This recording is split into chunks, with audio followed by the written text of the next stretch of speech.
the moderator and panelists for our book discussion. These Sorors, they have read the book from front to back probably several times. They've seen the Broadway play and the movies. So they're very knowledgeable about this book and delighted to share with us today. We have our moderator, Tenika Danley. Tamara Cofield, she's a panelist. And Cheldia and Fairley as a panelist. And I'm going to turn it over to the moderator, Tenika Danley, and we're going to get started with our discussion. Okay.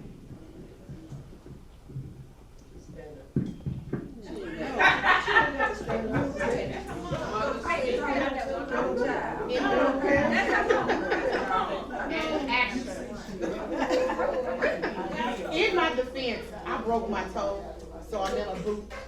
So I may sit periodically. I am living, but I'm so happy to have you guys here to share with us today to discuss The Color Purple. I must say that this was my first time reading the book from cover to cover, and there are so many nuances and details that were not depicted in the movie or the musical that I want to try to hit on today. I don't want to tell you everything, but if you have not read this book, please let me say, dive in. It is a page turner. It is cover to cover, interesting facts, and it's an emotional read. Let me say that. It has been eye-opening, and it has been a spiritual movement for me. Soror Cofield and I have been sitting here bouncing ideas off of each other the entire time sitting here. So before we jump into the meat and potatoes of the discussion, let's do a little bit of trivia so that some of us who have not necessarily completed the book can jog our memories a bit, okay? So my first trivia question is, why does Fairley initially write to God? And I'm gonna give you some multiple choice answers. I'm gonna make it easy. So is it to pray for forgiveness? Is it to prove that God does exist? Or is it to share her tragic story and to seek some type of understanding? So is it A, to pray for forgiveness, B, to prove that God does exist, or is it C, to share her tragic story and to seek some type of understanding? What do you guys think the answer is? Why is she writing to God? B. So who says B? We have a B up front. Who says C? The majority says C. The C's will win it. It is to share her tragic story and seek some type of understanding because she's confused about her plight in life at this point when the book opens, right? So if you think about it, she's a 14-year-old female who is now responsible for younger siblings. She is responsible for cooking, cleaning, running a household, and she's only 14 years old, and she's confused as to why. Why am I burdened with all these responsibilities on top of the fact that she's been raped by her father? Okay? So it's all of those emotions that she's dealing with on top of the fact that she has been sexually abused and assaulted. So question number 2, we'll dive into that in a minute. I see y'all ready. Question number 2. So Celia went so many years without hearing from Nettie. Why did she go so many years without hearing from Nettie? Before I give you choices, does anybody know right offhand what happened? Soror McNabb. So I run Wanda Robinson heard the book.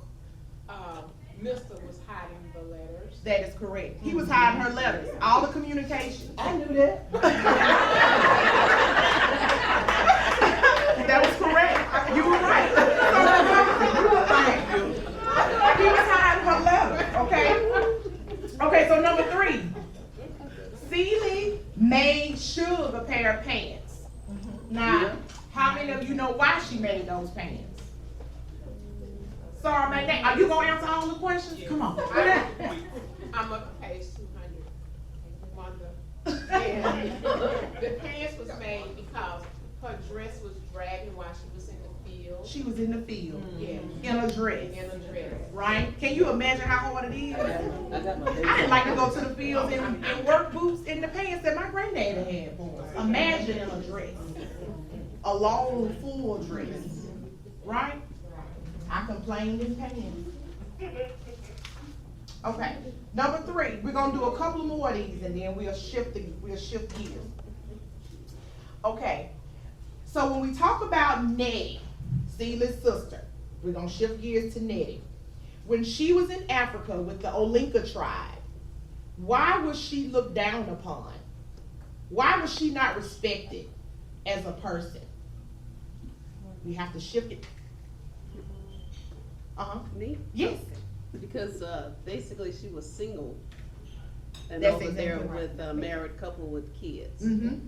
So in Africa, with this tribe, not being married was looked upon as being disgraceful. You weren't seen as a woman. You didn't have really any value because you weren't bearing children. You weren't running a household. You weren't being looked after by a man.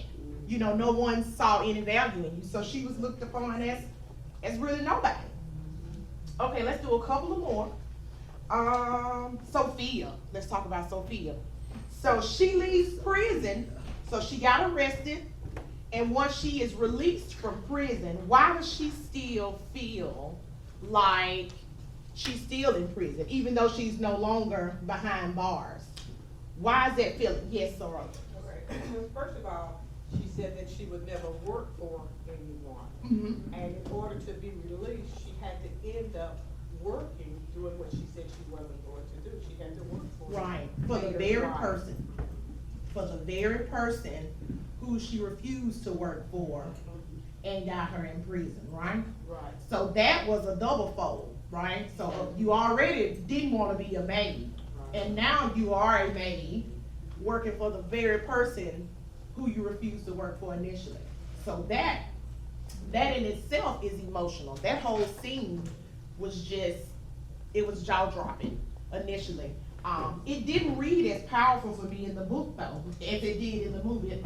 I don't know about you. It didn't seem as real or as emotional for me in the book versus what I envisioned in the movie. Because while I was reading, I don't know if this happened with you, I was looking at the scenes in the movie and tying them into what I was reading. And I was reading in the characters' voices and I had a whole experience. Yes, did you want to You have were fun? expecting the husband to walk, the gentleman to walk over and hit her in the club as in the movie. And when you didn't read that, I did not. It's like, okay, your mind went back to, that's not actually what happened. Exactly. So it was less climatic for me, but nonetheless significant. Okay, so we already talked about Celia being an illiterate Georgia girl, and how her burdens were already very heavy because of what she had experienced. But what we didn't get a chance to see in the movie versus what was in the book was the relationship that her mother had with her father. So her mother's character was developed so much more clearly in the book versus what we actually saw in the text, right? So let's unpack that just a little bit before we dive into it. Okay, so the mom, she had mental health issues after her first husband died. Did we all get that clearly? First husband was murdered. He was murdered. Traumatic. He was lynched, Yes. right? Burned. He was lynched and burned. So that was a traumatic experience in itself, right? Right. Not only losing the husband, but the way he was lost, okay? And left her to fend, run a store, run a household, raise children, all alone, and that was a big burden to bear. So the stepfather came into town as a drifter, pretty much. He wasn't from around where they were from, and he kind of eyeballed her, is what I call it. What do you guys say? Yeah. It seemed to be like he was like, oh, she's right for the picking, and I'm gonna choose her. She had a business, she had a home, she was well-to-do. Why not have her? So when we get into the questions, the discussion questions, number one, does anybody have a copy? Okay, I Number one, let's talk about the relationships that we've seen.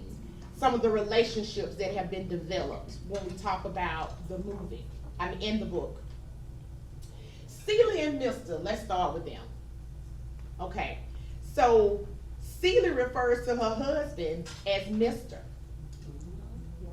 but Suge refers to him as Albert. So how does that make you ladies feel? I mean, so why is that, and how does that make you feel? Would you refer to your husband as Mr. and allow his other person? She didn't know. She didn't know. She didn't know it. There was no relationship, nothing to build upon, and he treated her as if she were property, right? There was no mutual respect. There was nothing to grow on. She came in and she did as she was told, and life was easier for her when she did that. Yes, ma'am. Now remember that Mr. was just a man in church. Remember now, Mr. was just a man in church that she had seen, and I think he was eyeballing Nettie. He was. He wanted Nettie instead of her. But the stepdad, Alfonso, I think that's his name, Alfonso, you know, I'm gonna have to quote the movie that he said, no, he couldn't have her. Right. So that's why she started calling him Mr., because she really didn't know him, it just was that man in church. Did you know? Tanika, Yes. I think another part of that equation was Uh-huh. that she called him Mr. Because of the fact when he had to accept her instead of Nettie, the sole purpose was for her to come take care of his house. Right. That was her sole purpose. There was no love, there was no affection, no anything. She was simply somebody to come in and deal with them unruly kids that and that nasty house. One thing unruly, you in the head with a rock. Yeah. Made her bleed. And he ain't say nothing. Can you imagine? I can't. I cannot. Now you gotta remember that it's the 1900s. Yeah. See, that's why the law let me was born. Amen. The 1900s. That's the only way I can forgive all the stuff in the book. I said that happened a long time ago. And you know, in my mind, I thought, well, that's what things went back then. But it's like that, you know, it could be like that now. Can I say something else? Because what Ann you just said, I'm gonna disagree with that because just bringing that to real life. Cause see, I think about my grandmama and my great grandmama, and the answer is still gonna be a resounding no. No. It just depends on that particular woman. Yeah. Right. And what she willing to put up with. Well, one of the things, I think you bring that out, Wanda, is we talk about Celie and Nettie, but they didn't, you ought to hear me with that. Yeah. You talk about Celie and Nettie, they didn't know that their stepfather was their stepfather. That was their father. That was the father figure, the only father figure they knew. So the relationship that young girls have with the men in their lives does set the tone. So the relationship that Celie did not have with her stepfather set the tone with her relationships with men. As you know, she continued through life because she didn't have someone who loved her and was the you know, his princess that sat on the pedestal. So that relationship set the tone for relationships, and it didn't help that she had abusive men that she dealt with in that intimate relationship. And that was further demonstrated by the fact that she would never, ever Touch that hold belt. her head up. Or She hold her always looked down at the ground until she got to that point when she realized she did not have to cower down like that. Yeah. All right, when you should bring up relationships and what you said, that's why Celie ended up liking women. Because she was afraid of men, and they were so cruel to her, and she wasn't scared of women. In the book, it'll tell you that the stepdaddy slapped her about something she did in church, like winking in church. And he thought she was winking at a man. But she said, I never even looked at the men in church. She said, I looked at all the women. She said, I was looking at the women. And so that's what, when we say relationship, that's what started her relationship with women. And the fact that her sister was the only person who ever loved her, Sure. that she knew of. Right. The only person. Now, just imagine getting up into your, and you didn't have anybody that you could point to that loved you. As far as But the man is concerned. Period. No, anybody. Anybody. Nobody else. But the women she met treated her nice and treated her kind. Right. So she's like women because of that. But you know, those early relationships, it goes back to how you start. Yeah. And what you, and so those early relationships really That's right. impacted who she was and who she became. Right. And those were the same kind of relationships that made her flourish later. Right. You know, And also mentioned in the book about how she and Nettie used to lie down together. So that came out in the book, but not in the movie. right, because that's a protection. You know how you have something like, I don't know how, I used to suck my thumb, Me too. when I was a child. And so, you know, the way that you, the relaxation or whatever that thing is, so Yeah. holding another person, was a protective mechanism for her. And then her children, you know, I don't even know if she knew she was having children. I don't know, I don't think When, so. you know, cause she had that one so early and then we come in where she's having the second one. So, you know, she didn't even get to nurture, not at all, her children, because they were taken. We have a hand in the back. Okay. So what I'm hearing in all of this discussion, there's a name that has never come up for her dysfunction. It's the mother. That's where you're nurturing the mother. But I think the mother is where the nurturing starts. Right. So even in that abusive family dynamics of the stepfather, the mother played just as important of a role because she did not protect her children, and she was better off than some mothers are who have lost the husband, the father of the kids, because she had means by which to support her children. She gave those means up for a man who took control, but she was in a good place, except her emotional, personal, but she was in a good place to raise her kids and to support them and make this and supply their needs, but she gave it up for a man. And so we talk about the man and the men in her life and her sister, but I think it started with the mother. I think it's a good point. I don't think she was capable of taking care of her children. Right. Because of the things that she did after she learned her husband, when he was brought to the house and the condition that he was brought in. It was said that every day she prepared his food for him and he was there. She taught him. So it's things like we're dealing with now, mental illness, we didn't know it was happening back then.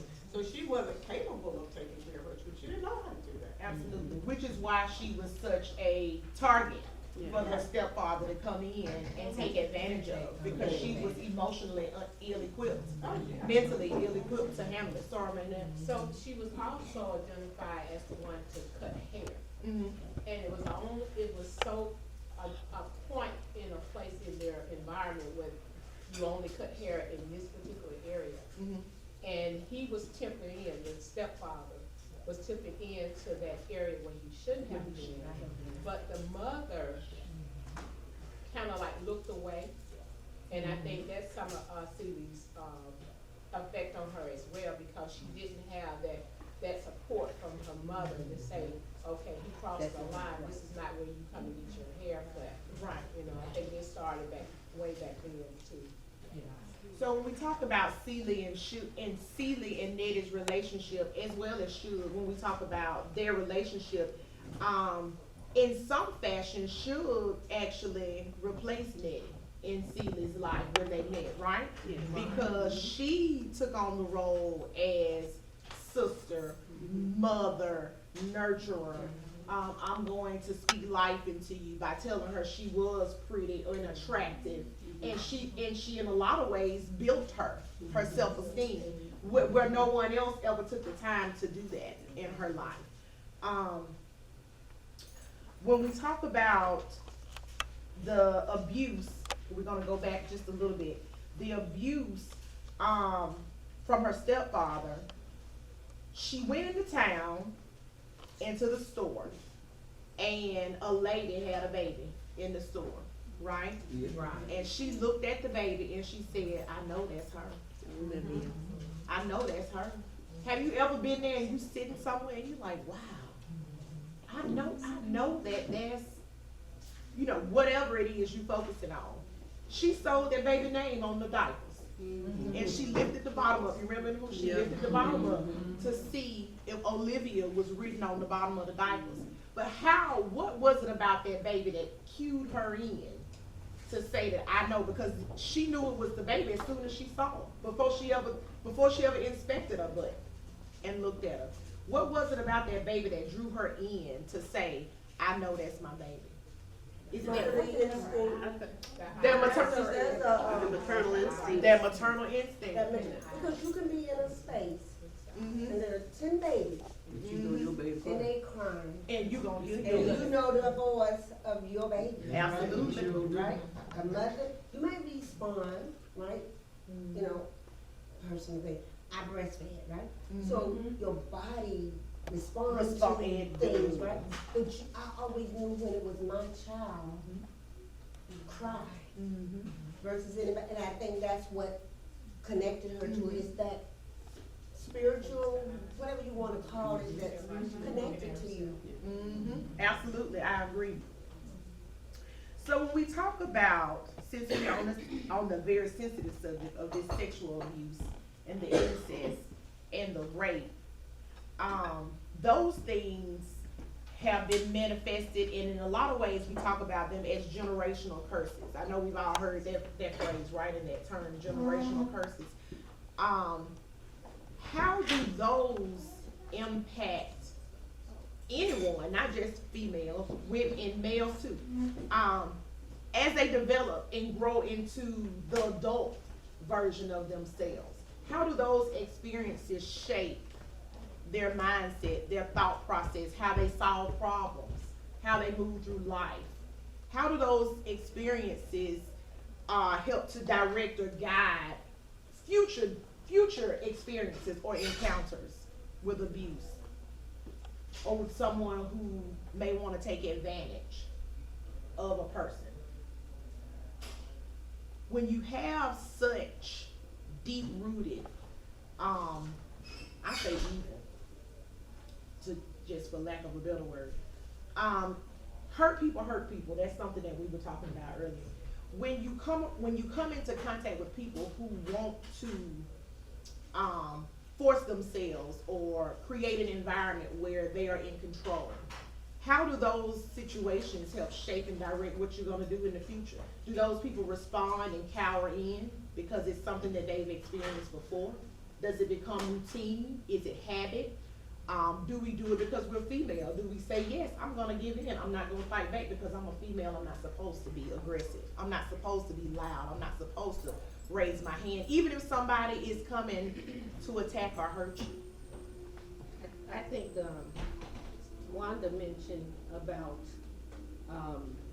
her grandmother, great-grandmother, and the impact that knowing them in their later years, because we don't know exactly how they were in their early years. So, you know, because you have an evolution sometimes. If you live, you change. Right. And so sometimes those strong people may not have been as strong in the earlier time. And we look at the evolution of Celie's character and, you know, those characters and how they've changed.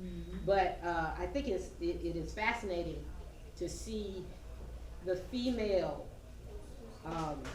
relationships in the book and the male relationships in the book. We concentrate, I think I concentrated because I'm a female, on the female relationships. But it's interesting about the male relationships and what those dynamics did. And I think what happens sometimes is we pattern what we see, and we believe that whatever that is the way that we're supposed to be, or we try to imitate and emulate that relation, that vision of who we are or who we should be. And I think that's such an important lesson for us as just people. You never know who's looking at you. And you don't know what it is that they're picking up from you when they're observing you. So when we want to become role models or people who are important to other people to do the right thing, because sometimes we say it, but are we living it? Right. And so that's sort of something for us to, I mean, there's so many levels of different things that you can pick up from the book, but when you start to delve into, what were those relationships pattern for these characters, and how did that work? Because Nettie, you know, knew early on, she was the educational one. She was the one who was the learned one, probably that light, the learned one in the group, and what she always wanted to do. She always wanted to, she didn't want to be a mother or, you know, a wife. She wanted another kind of life. And so, same family dynamic, but was it? Because she was the little sister. And then she had Celie there, you know, and part of her nurturing was, I plan to be able to take care of you. That's what God put me here for. I can't have children. I'll be able to be here for you in our old age. I'll take care of that part of our family. So it's interesting about how relationships do that, I think. And when we're speaking of relationship, another shift is the relationship between Nettie and Corinne. So, you know, Nettie looked to Corinne as to be almost like a mother figure or sister figure or however. But as Corinne started getting ill, her relationship with Nettie changed because the kids were getting bigger, the two kids, and they started to look like Nettie. So there were some doubts in Corinne's mind as to Turn into a poison. right, it actually did, because she actually thought she had a relationship with her husband, when it wasn't the case. So that relationship kind of shifts as well. I want to go back to the relationship between Celie and Nettie. Okay. And I don't know if anybody else picked up on it, but after you said what you said tomorrow, Celie and Nettie were sisters, and the dynamics is that was, to me, Nettie was the pretty one. Celie was considered the ugly one.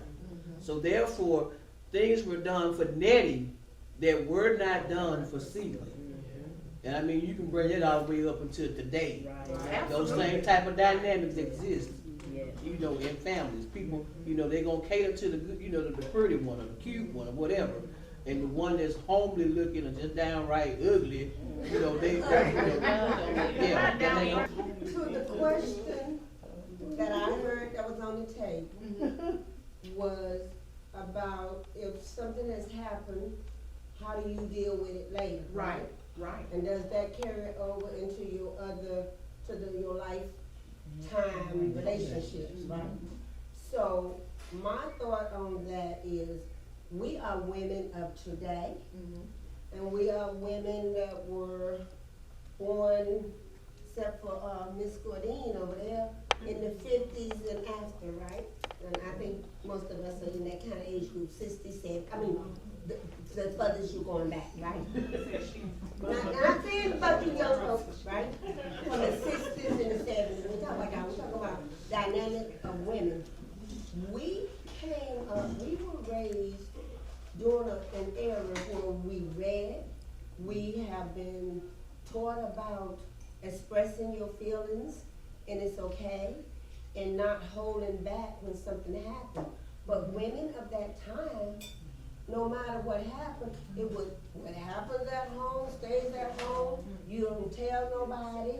I told you Uncle Johnny did this to me when I sat on his lap. Oh girl, you tell, excuse my French, you telling a lie, he wouldn't do that. And so parents were masking that for the children, so you never were allowed to express what had happened and how to deal with it. But today, we teach our children from the time they're old enough to walk and do. If somebody touch you, you tell me. No matter what they say they're gonna do to you, to me, I'm gonna kill your mama, I'm gonna beat her up. You tell me that me, but we are a different set of, not just parents, because some people here that don't have children, but we are a different mindset of women that says, protect your space, you know, the 3 feet distance. We teach that, but our foreparents, they didn't know. Right. And mothers were in a situation was, you have these kids, their parents told them, when you leave this house with Mr., you can't come back. I don't care what he do or don't do, you gonna stay over there with Mr. because you can't bring you and these kids back. Parents were forcing their daughters, and it was probably happening to boys, it just wasn't the focus of what we're talking about. They forced their children to live in abusive situations because you didn't have any place to go. You have 2, 3, 5, 10 kids. You gonna stay there, he can bring his mistress in the house and you sleeping on the sofa. And because mothers were teaching their kids and parents, when you getting married and have a baby, I'm finished with you. So we didn't have any, we women didn't have any place to go. So yes, to your question, I think it affected because you didn't have any coping mechanism. Right. And you were taught not to tell anybody. So what do? I don't want him to beat me up, I don't want him, so which women just did what came to them. So that speaks to my next point, the sacrifices that were made, and Soror Cofield and I were talking about. There were many sacrifices that not only did Celia made for Nettie in withstanding a lot of the abuse and the turmoil that she endured growing up, but also she sacrificed herself for her mom, for her mother, because she knew her mother was sick. She knew she was unable to care for her and her other siblings. So she endured the rape. She endured the abuse. She took on those responsibilities and allowed her stepfather to abuse and manipulate her to spare her mom.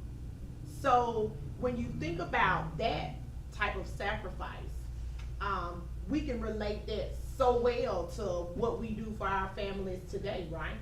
How many of us have sacrificed something or some part of ourselves to protect a baby or, you know, a child, a loved one, even a student who may or may not have the advocacy in place, right? How many times have we stood in the gap for those who have less than or don't have that person to reach and lean on? So when you reflect back on how Celia evolved throughout the book, those sacrifices also helped to shape her, just like the abuse, just like the relationships that she was building.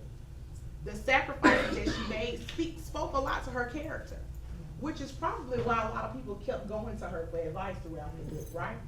People kept going to her. Sophia, Harpo, they all wanted to know her opinion, right? Be it good or bad, because she gave some pretty strong advice to Harpo when she told him to hit Sophia, because that just went downhill and they never recovered. They never recovered when he said beat her. So what does that say to Celia's mindset, that her response to Harpo would be to hit his wife in order to make her comply? What does that say to her mindset and self-esteem, her self-value? That's all Exactly. she did. Exactly. That was her norm. Exactly. She had nothing else to glean from. She had no other well to draw from but from that one of pain and suffering.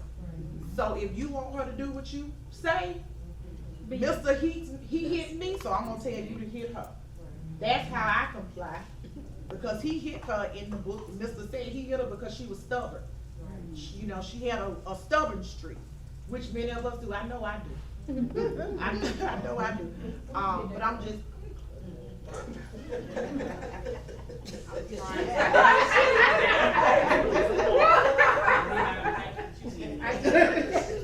Yes, Soror McNabb. So, when we're speaking of sacrifices, one of the big things I think I mentioned in our committee meeting that really stuck out was the sacrifice that Squeak made for Sophia that actually saved Sophia's life. Even though it took her out of prison to work as that maid that she didn't want to be, but it actually saved her life. And Squeak sacrificed some things in order to make that happen.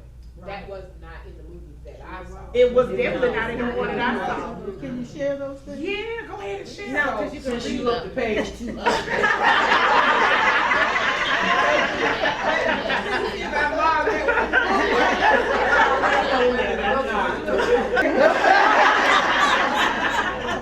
So anyway, Squeak, from where she came from, her family trade was kind of mixed, and her father or uncle was well known, and they had, say, clout, you know, with the city. And so she was able to negotiate with the person, the well-known person that knew the mayor. But in order for her to get Sophia to the maid job, she had to sacrifice her life. She had to, okay, since you coming to me, what you gonna do for me? Type situation. And that never came out in the movie, that she actually slept with this man, which also was a family member. It was Right, her uncle. it was right, which is a family member. And then he went to the mayor to get Sophia from out of prison into the main job. Absolutely. And that was the Yes. sacrifice. I see anything. I want to piggyback on what you said, it's just a story because that was asked. I like how they came together as a family to see who was best fit to go And to they the jail to see how they can get her out. And she was very quiet initially, but something came up, don't you know? And she was like, well, yes, we're related. And that's how she actually went. She didn't want to go. She asked them, what do I say? How do I act? How do I dress? And when they came together, they got her organized to go. fixed her up, but But not knowing that she would have to make a sacrifice. Yeah. So that was a real good point, how family comes together. Right. Absolutely. To discuss. Yes, yes. And it still speaks to that relationship, because she had to be willing to make that sacrifice. Cause she could've just walked out. Right. But there was something about the dynamics, you know, everybody loved Suge. Everybody, could appreciate Suge for the talents that she brought to the table, and she was so forceful with it. But she had one of the most misunderstood relationships in her own family. You know, because of her love of Albert. You know, she was willing to do what she was gonna do with Albert, and you know, everything take care of itself, and she didn't care anything about Albert's wife. And I'm on. At all, you know. But when you look at that whole relationship dynamic, it is a theme throughout. What are you willing to do for this? Suge also brought her out, Squeaky out, to call me by my name. My name is not Squeaky, call me Mary. Mary. Respect. Respect the name. Respecting the name. So again, it's those sister type relationships the relationships that I feel like are so important as well in today's life. You have to have someone that you can talk to and relate to. Someone who will pour into you and feed into you, right? Because outside of your romantic relationship, because those other relationships also help to develop your character and help you create your own foundation and your own self-worth and self-esteem so that you may pour into others. So when we talk about Squeak, since we're on the subject of Squeak, those of you who have not read the book, there are some very interesting details related to Squeak in the book. I don't want to tell you all of them because I want you to read the book. But let me just say, Squeak's character has some turns, honey, that you will enjoy. Okay? So please, I'm telling you, the book is it's some chewing morsels in there that you don't see coming.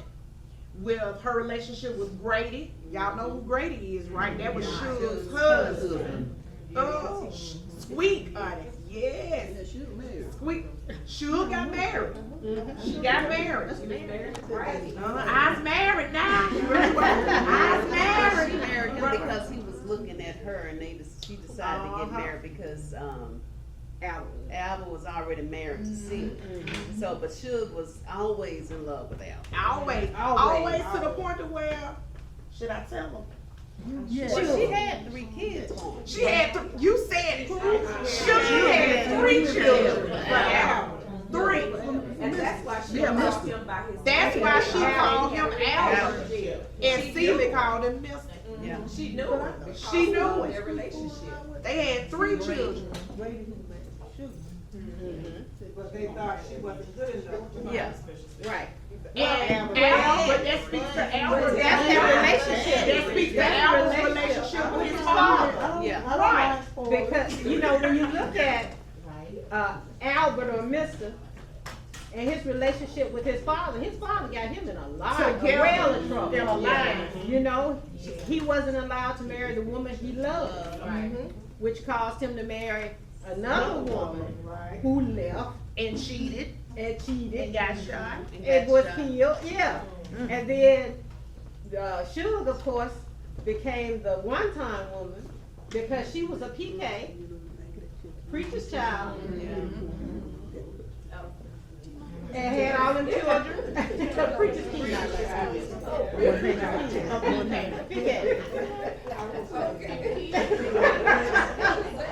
So, you know, when you look at what those relationships, and he was a weak man. He was. Wasn't he You know, weak? Mr. was weak. And so, to make up for that being a weak man or considered a weak man, he used his fist. He was gonna beat Celia into, submission. So when you look at what those relationships do to who people become and what they do, it's really fascinating. So speaking to this weak man, Albert, he hid those letters from Nettie. He told Celia, "Don't touch this mailbox. I got it fixed." You know, that's not in the book, but that's what he said. I got it fixed, so I'm gonna know if you touch it. And she never touched it. Okay.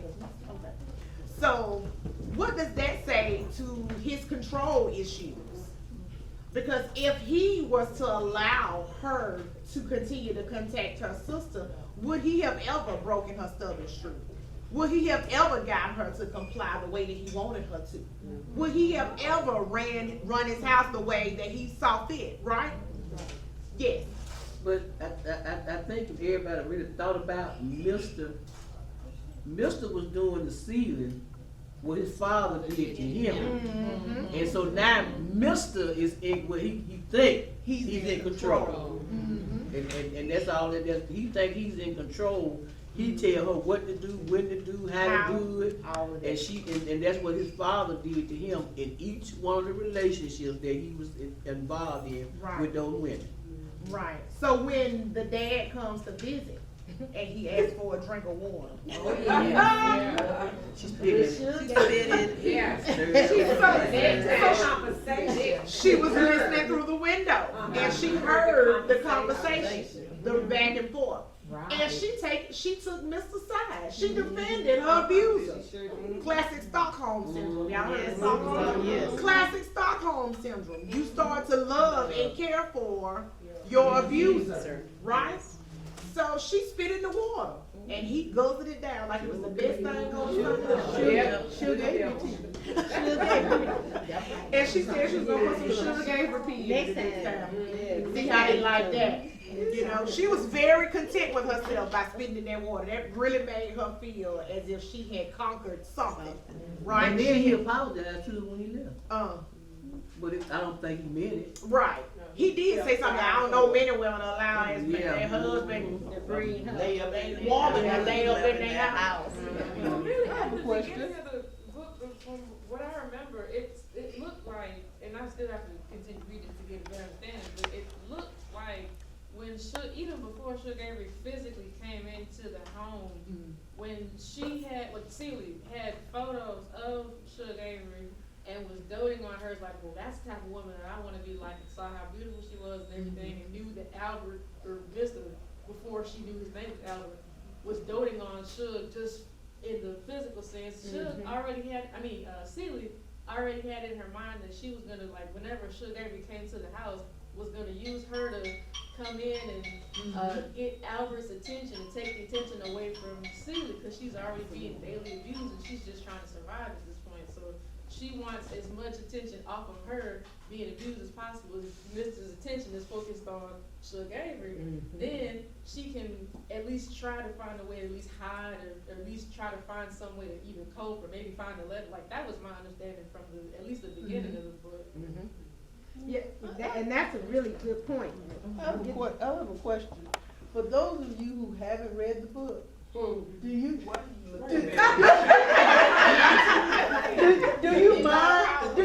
mind spoilers? I mean, do you mind spoilers about the book and some of the details being shared? Okay, I just wanted for those that didn't read the book, so go ahead.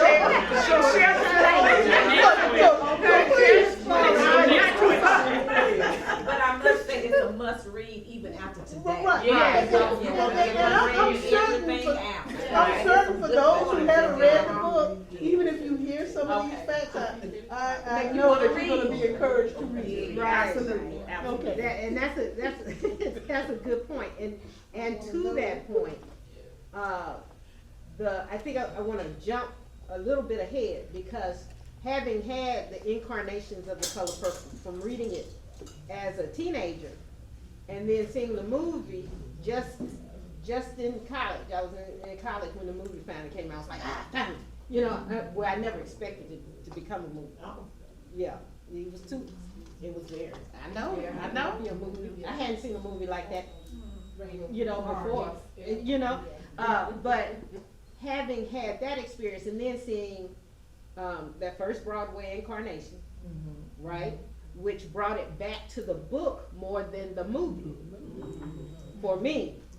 And then to see the musical, the second, because the Broadway show was a musical, yeah, but not really. The second musical was really, it mirrored the book more than the first two incarnations at all. So that's why I think it'll be interesting to see how the upcoming movies will change, because every portion of it brought a different portion of the book forward. And so different things that we took from reading the book, you didn't see it till 20, 25 years later. Right. Because it wasn't spotlighted. And the only reason I knew that that was the case, having had the first experience, when I saw the Broadway production with the original cast, yes, it was exciting. But one of my line sisters was with me, and she was like, well, how did they have that kind of relationship? And I said, you never read the book. Because there are a lot of letters when Celie stopped writing to God. Oh, yeah. That she talked about her attraction to Sugar Avery. It happened long before Sugar Avery showed up at her doorstep. Because that picture dropped out of Alice, and she picked it up and saved. So that was a really big part of the book that was never explored in the movie. Yeah. And if you go back and listen to Steven Spielberg, you can understand. And having been in the industry, you can understand why some things were played down. Because we would have never seen it. Like I told you, I didn't expect to see a movie. Really, because that seemed to be so prevalent. But having of that portion that, was such a large part. But my line sister didn't even catch it a little bit because she thought the Peck that you saw in the movie, she never read the book. Or she hadn't read the book at that point. But the Peck that she saw, it was just a friendly. They were close friends. So it never occurred to her. And then we were riding back on the train, and she said, when did they? And so I got her a copy of the book. So that I do want to encourage. And it was really important for us when we were talking in the Arts and Letters Committee meeting for us to explore during National Book Club, the National Books Month, the writing. Because I think it's really important for us to think about, how many of you journal? Anybody keep a diary? Anybody ever kept a diary? Because of prison. Well, right now I think it's sort of interesting because I think the art of writing is being eroded. Yes. We don't write anymore. We don't write letters. We hardly write checks. We don't write anymore. Write letters for that matter. Or write letters for that matter. Right, that's it. Letters really, it's really important. But it's so, for those people text, and then that's not writing, because boy, if you ever go back and read some of those texts, you have not written what you want to do. We voice text, that's right, we don't write. But it's an interesting exercise if you ever kept a diary or if you journal, to go back and visit that.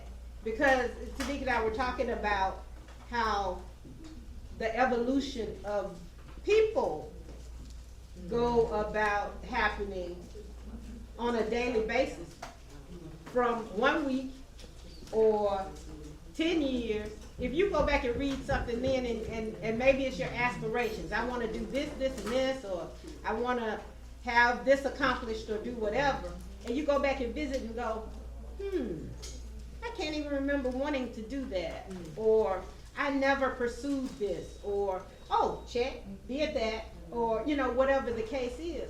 But it's interesting to compare who you are compared to where you were, or what you thought of yourself then. You might have been the same person, and it goes back to people watching you and doing whatever. You may have been the same person, but you didn't see yourself that way. Right. You wouldn't have, if somebody had you to describe yourself, you would go, oh, I was this, I was shy, I was this. Like, go back to your high school yearbook and see what your friends wrote in it. Right. Yeah. You ever do that? I do. Coming to reunion time. Come up to reunion time and do that. And so, I was amazed that people thought I was funny. Because in my mind, I was always shy when I was in school. Shut up.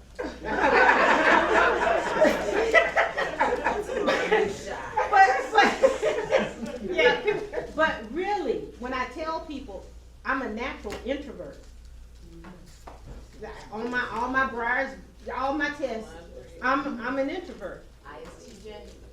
Okay, see? So when I started work at the Shakespeare Festival, part of my job had to be a more vocal person. And I had to be more of an extrovert to try to bring people in because they needed to get excited about what I was talking about and doing whatever. So in my private time, I would go home and read and not get on the phone and do this because that was what was more comfortable for me. And I always considered that other part work because that's what I had to do for work. So it was interesting to go back and start looking at things that people saying, oh, you're so funny and blah, blah, blah. And I was going, I wonder who they were looking at. But just imagine Celie going back to her letters. And you know, she could have almost because Nettie never got letters from her. And she never received Nettie's letters until Suge found them and showed them to her. So imagine catching up for the long period of time, reading what was going on here. And the importance of, she started out in faith, with her letters to God, and then she ended up, because at one point, you know, she was like, you're not God, you took my sister away, you took the one person who loved me away. So what kind of God are you, right? And then she ended up in God. So if there's a spirituality to The Color Purple, that is kind of a subtext or undertone in it that, you know, sometimes you wouldn't get, and movie makers probably wouldn't spend a lot of time talking about that either. But that was one of the things that I thought was just amazing. You see the hand?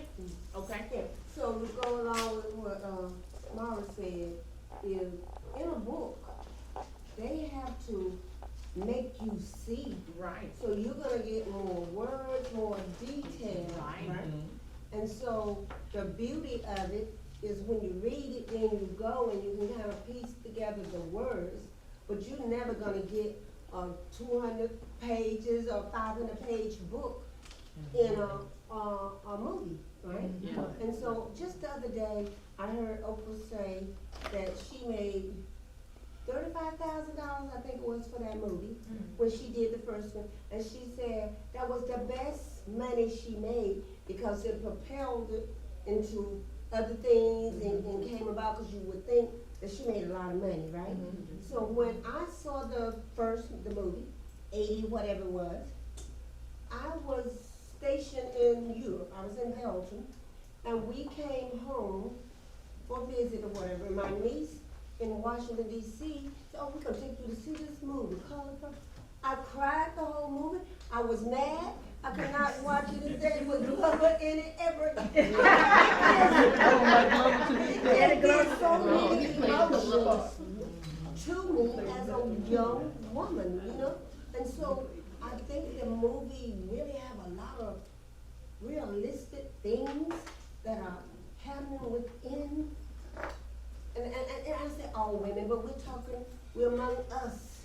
So for black women, a lot of this stuff still happens today, and we don't have an outlet to let it be expressed, because even in this room, and younger women too, have been taught to suppress those feelings and not share each other's stories, because there is a shame attached to the victim, as if it's the victim's fault.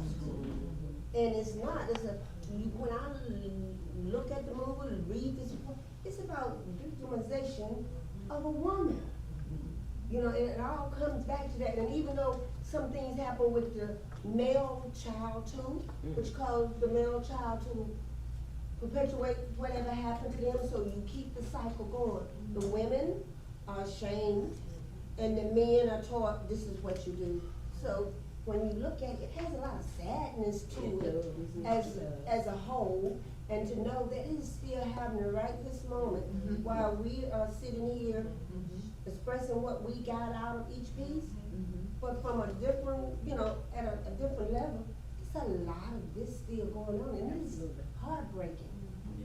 And to add on to that too, I thought you was gonna hit on the fact, because it's like you saying, it's going on today. Which is the reason why we work with the Exodus community. It's a prime example of the exact same thing going on now that was going on back then. So since we are, we're wrapping up because we have to be done in a few minutes. Let's just shift gears really fast and talk a little bit about the redemption theme of the book.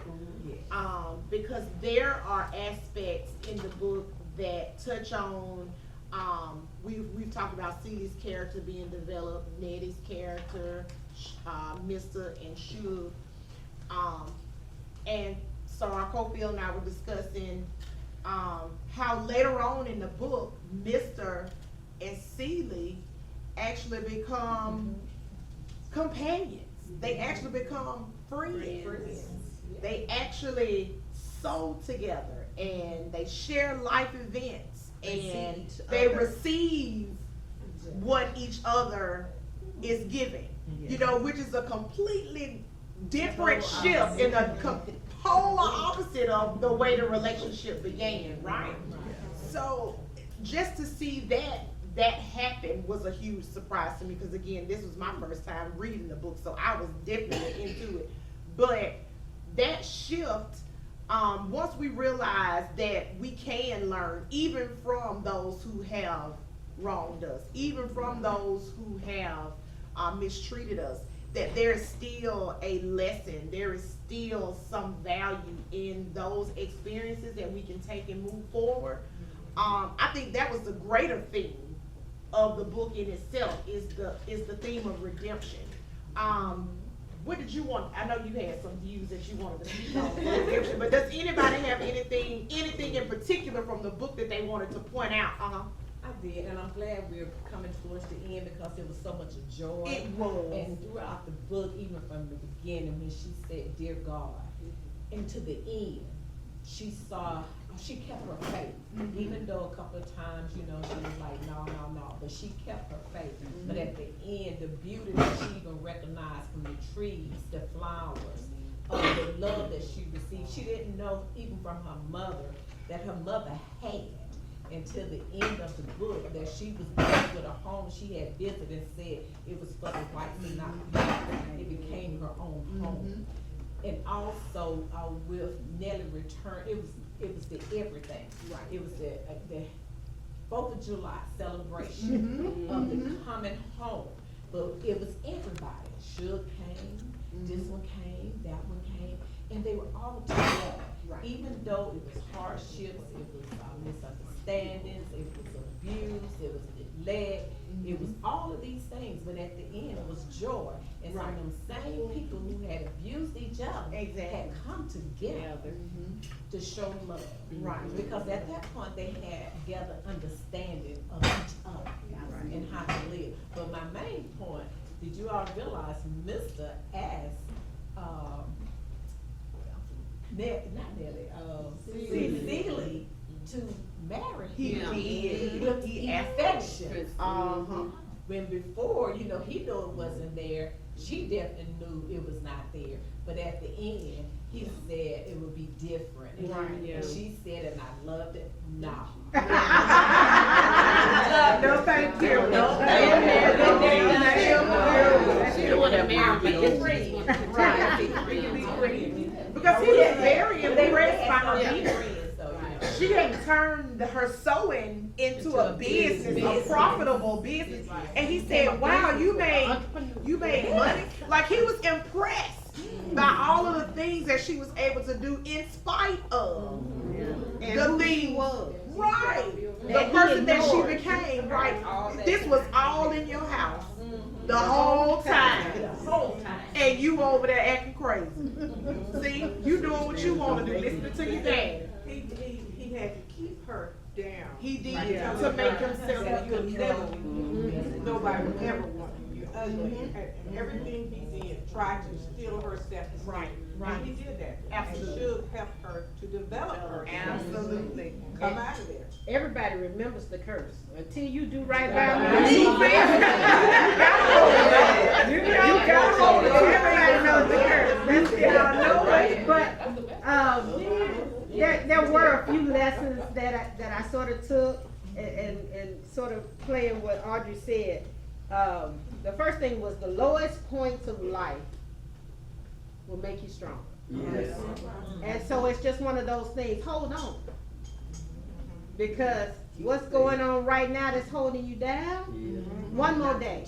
Yeah. And I think that's an important message, because we're finding more and more young people and people of color who we would have never expected who opt out too early.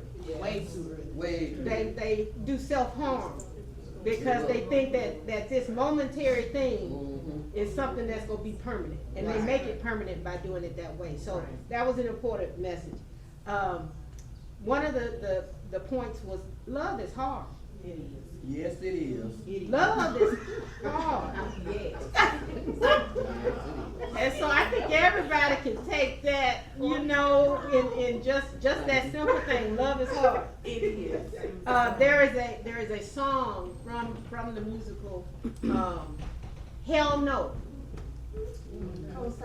And it's all of the sisters, we got the music up here. All of the sisters who are coming to move Sophia out after Harpo got stupid. And so the message was a man should never hit a woman. In their experience, it was a bunch of sisters, and they were like, "What you say? He did? Hell no! Right. We leaving. We coming to get you. We gonna pack you up," and they moved her out. And so I thought that was a real impressive thing. And then the fourth lesson was never forget your place on earth. Right. We all have purpose. Never forget that you have a purpose. You may not have found your purpose yet, but you got one. You have one. Right. At least one. So never forget, and just hold that with Celia's thought. I see. I just want, before we close, the color purple. What do you think the meaning of the color purple? What? I'm trying to get my question together. Okay, I think I might hit that. Name it the color purple. All right, I'm gonna get through these 6 lessons, and then I'm gonna touch on that a little bit. Okay. So the 5th point, we just stopped on everybody has a purpose. Okay. The 5th point, Audrey mentioned it earlier. Don't lose faith. True. Don't lose faith. Start it with God. End it with God. Amen. Never lose faith. And then the 6th point, and Wanda talked about this with the pork chop tied around the neck.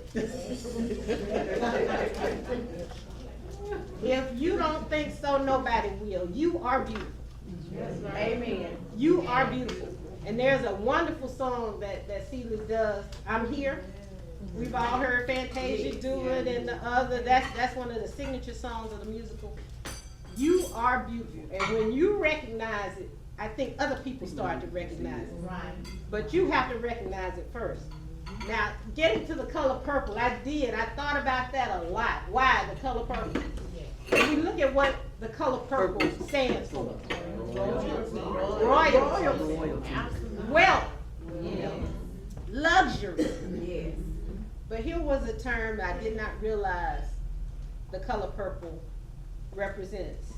Spiritualism. It was new to me. I was like, really? Yes. Okay. Creativity. What about forgiveness? That Cathey just mentioned forgiveness. I have forgiveness as one of my key points about talking, but the color purple is not recognized for forgiveness. It's not tied to the color. I think the color for forgiveness might have been blue. It was a color that was interesting, and I didn't realize it. But the other thing after creativity was mystery. Yeah, that's a good one. Mystery. And then the last image that the color purple is associated with is magical. Now, if you take those terms and think about this book, I think it hit all of those things that's associated with the color purple, which may have been what Alice Walker wanted when she chose that color. Okay. But the line from the movie and That's right. And from the play, they have a discussion about the color purple. And I think the color purple is one of those you don't see in nature as much as you do other things. Green, those things, and yellows and reds. And when you see it, and the line says, if you see the color purple and you pass by it without noticing what it is, that pisses God off. Right. Because it has all of these elements that you can pull from it. That's my take on it. Nobody special, but I think if you each pull one of those elements or two of those elements out and think about it in your life, and think about what you gain from it, those are some of the things you might gain from this book. That's a point I wanna make, thank you. Two things that you just hit on.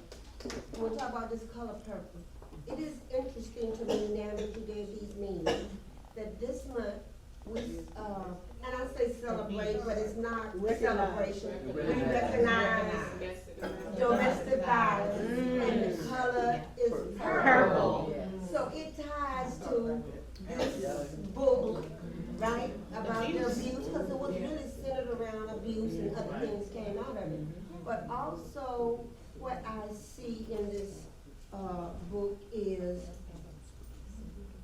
God will reach out to you without it coming from somebody else. Because I don't see the spirituality of you went to church every Sunday and you knew about God, but Celia had this connection to God, writing the letters. So I think that God can reach the children, the people. He will put stuff into your spirit, man, to connect you to Him without it coming from your outside influences. It's really in the spirit that's in you.